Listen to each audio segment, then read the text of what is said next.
Puji Tuhan, perkenalkan nama saya Veronica Karen. Saya mahasiswi teologi semester 5 di STT Romo Murid Kristus.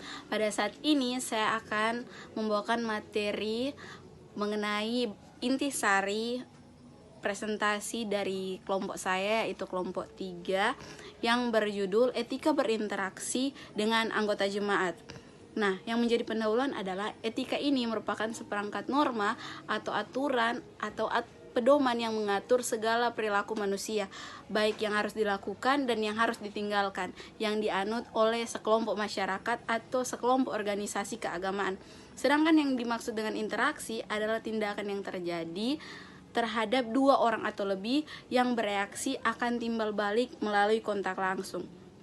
Nah, sebagai seorang pemimpin jemaat atau sebagai hamba Tuhan, kita harus memiliki etika ketika berinteraksi dengan anggota jemaat yang melibatkan sejumlah prinsip moral yang mencangkup komunikasi yang baik, transparansi, penghormatan terhadap keyakinan, dan kesediaan untuk mendengarkan dan memahami kebutuhan tiap individu atau anggota jemaat. Nah, dalam esai yang saya dan kelompok saya buat ini, kami akan mengeksplorasi bagaimana pelayan Tuhan dapat mempraktikkan etika yang sehat dan bertanggung jawab dalam interaksinya dengan anggota jemaat agar dapat membangun gereja atau pelayanan yang kuat, memberikan pertumbuhan rohani, dan mencerminkan nilai-nilai Kristus dalam setiap aspek pelayanan gereja. Nah, di sini ada beberapa tanggung jawab seorang pelayan Tuhan, yaitu yang pertama adalah keterbukaan, yang bisa dilihat ayat pendukungnya di Efesus 4 ayat 15. Kemudian ada kehadiran. Sebagai seorang pemimpin, penting untuk hadir di setiap momen-momen penting anggota jemaat yang dibimbingnya, entah itu ketika mereka sedang dalam keadaan bahagia ataupun dalam keadaan duka. Kemudian ada etika untuk berinteraksi.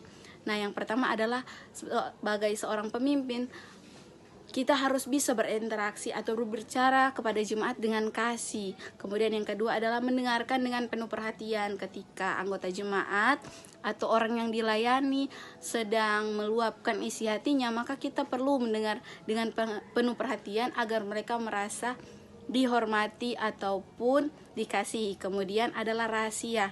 Nah, di sini kita harus bisa menyimpan rahasia dari anggota jemaat yang bercerita tentang masalah hidup atau pergumulan yang ia alami. Kemudian yang keempat adalah keseimbangan antara otoritas dan kerendahan hati. Sebagai seorang pemimpin, kita tahu otoritas kita tahu hak kita, namun kita juga perlu kerendahan hati untuk berinteraksi dengan seorang jemaat.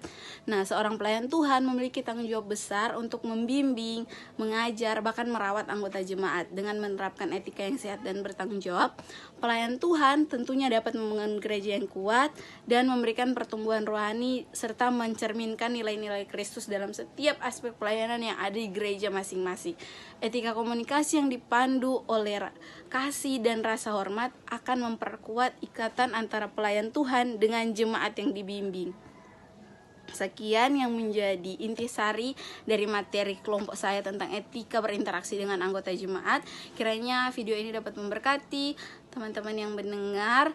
Terima kasih dan sampai jumpa.